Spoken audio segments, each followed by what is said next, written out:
Dengue চিকুনগুনিয়ায় অনেকটা নাজেহাল চট্টগ্রাম নগরবাসী। গত কয়েক মাসের ধারাবাহিকতায় আগস্টে যেন মাত্রা ছাড়িয়েছে আক্রান্তের সংখ্যা। বেশিরভাগ ক্ষেত্রেই পরিবারের একাধিক মানুষ আক্রান্ত হচ্ছেন ডেঙ্গু কিংবা চিকুনগুনিয়ায়। বৃষ্টি না থামা পর্যন্ত প্রাদুর্ভাব কমার আশা দেখছে না স্বাস্থ্য বিভাগ। চট্টগ্রাম মা ও শিশু হাসপাতালের মেডিসিন বিভাগে চিকিৎসাধীন ছেলে সাবিতের পাশে বসা বাবা নাসির উদ্দিন কিছুদিন আগে নিজে ডেঙ্গু আক্রান্ত হন। সুস্থ হওয়ার পর এখন আক্রান্ত ছেলের পাশে সময় কাটছে তার। আমি গত শনিবার থেকে আক্রান্ত হচ্ছি, এরপর বাসায় আসছি, আসার পরে আমার ছেলেরও সেম ডেঙ্গু, খুব জ্বর, প্রচণ্ড জ্বর ছিল। ওরা আনছে হাসপাতালে নিয়েছে, পরীক্ষার পরে বুঝেছে ডেঙ্গু।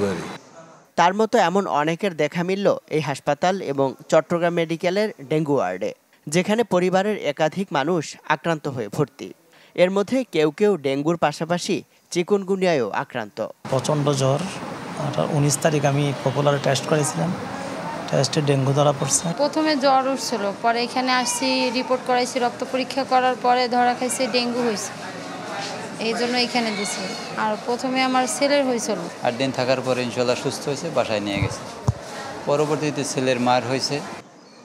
শুধু মা ও শিশু হাসপাতালেই আগস্টের 23 দিনে চিকুনগুনিয়ায় রোগী 254 জন এবং ডেঙ্গু আক্রান্ত ভর্তি হয়েছেন 160 জন। একদিনে 41 জন ভর্তির ঘটনাও আছে। যেই জায়গার মধ্যে আছে দেখা যাচ্ছে ওই মসকিটোগুলোই হচ্ছে আপনার ইনফেক্টেড, তো কাজে ওইখান থেকে হচ্ছে যে হয়তো ওই জায়গার মধ্যে আছে, যেহেতু মশাটা ওই জায়গায় আছে, ওই কারণে কি পরিবারের কয়েকজন ইনফেক্টেড হয়ে যাচ্ছে আর কি। এবারের যে প্রাদুর্ভাবের রোগ যে আমাদের আগে ছিল ডেঙ্গি, এখন ডেঙ্গির সাথে যুক্ত হয়েছে চিকুনগুনিয়া। তো সবচেয়ে ব্যাপারটা যেটা আমাদের নোটিশ করার প্রয়োজন মনে করি, সেটা হচ্ছে এবার তুলনামূলকভাবে ডেঙ্গির তুলনায় চিকুনগুনিয়া রোগীর সংখ্যা বেশি। স্বাস্থ্য বিভাগ বলছে থেমে থেমে বৃষ্টির কারণে কমছে না ডেঙ্গুর প্রাদুর্ভাব। সিটি কর্পোরেশন সমন্বয় করে আমরা যেখানে যে সমস্ত এলাকাগুলো ঝুঁকিপূর্ণ এলাকা আছে সেগুলো চিহ্নিত করা হয়েছে আগে থেকে। সেখানে ফ্লাশ প্রোগ্রাম, বিশেষ করে মশা ছিটানো, স্প্রে করা, এগুলো চলমান রয়েছে।